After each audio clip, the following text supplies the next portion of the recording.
لله رب العالمين، والصلاة والسلام على سيدنا محمد وعلى آله وأصحابه أجمعين. إلى أحرار سوريا. ئەم کابرا پاتاڵەتان بیرەخۆ ئەوەی کە زیکچە شەڕڤانێکی بڕی بوو شانازیشی پێوە دەکرد. دوایەوەش بە یەک دەنگ و بە یەک ڕەنگ هەموو کوردی دنیا دژی وەستانە و ئیدانەیان کرد. ئەم گەڕوگولە هێشتا لە سووریایە، هیچی بەرامبەر نەکراوە، واتە حکوومەتەکەی شەرع نەدەستگیری کردووە، نەسزای داوە.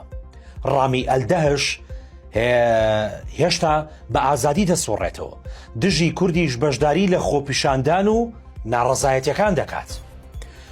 دوای گرژی و ئاڵۆزیەکانی چەند ڕۆژی ڕابردووی حەسەکە لە گرێسپی، عەشایەرە عەرەبەکان گردبوونەوەییان ڕێخست بۆ دژایەتیکردن و ڕێگریکردن لە گەڕانەوەی ئاوارە کوردەکان بۆ سەر ماڵ و حاڵی خۆیان. ئەو کوردانەی کە بەهۆی شەڕ و ئاڵۆزیەکانی ساڵانی ڕابردووەوە ناچار بوون شار و گوندەکانی خۆیان چۆڵ بکەن. ئەوەی لەم گردبوونەوەی عەرەبەکان لە گرێسپی سەرنجی میدیا و چالاکوانانی ڕۆژاوای کوردستان و سووریای ڕاکێشە، وەستانی ڕامی ئەلدەهش بوو لە ڕیزی پێشەوەی خەڵکەکە. تۆزێ ناوەکەشی ئەڵێ ئەلدەهش تۆزە لە داعشەوە نزیکە. جا بە ئەم دیمەنە پڕجۆش و خوڕەشە ببینینەوە پێکەوە.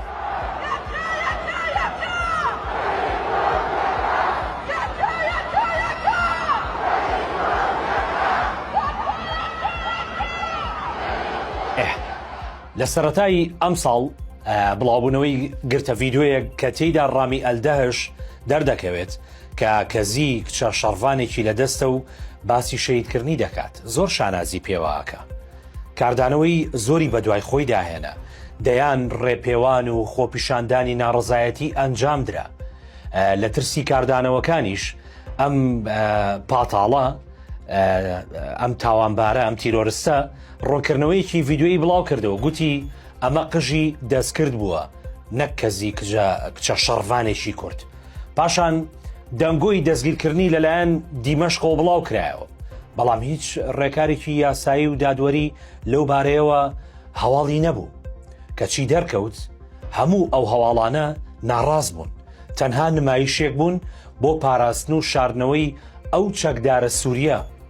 هێشتا هێندە ڕووقایم و بێویژدانە بە ئاشکرا دژی کورد و گەڕانەوەی ئاوارەکانە بۆ ناوچەکانی خۆیان. ڕامی ئەلدەهش یەکێک بوو لە چەکدارەکانی بەرەی ئەحرامولشام، دواتریش بە ناوی ئۆپۆزیسیۆنەوە بوونە بەشێک لە سوپای سووریای عەرەبی و چەندین تاوانی دژی مرۆڤایەتیان لە ڕۆژاوای کوردستان ئەنجام داوە. خودا لە سوڵتان مەحموود گەورەترە. ڕۆژێک دێت ئەمە و هەموو ئەوانەی تاوانیان دژی کورد ئەنجام داوە وەک جەلادەکانی پێشتر بە سزای خۆیان بگەن.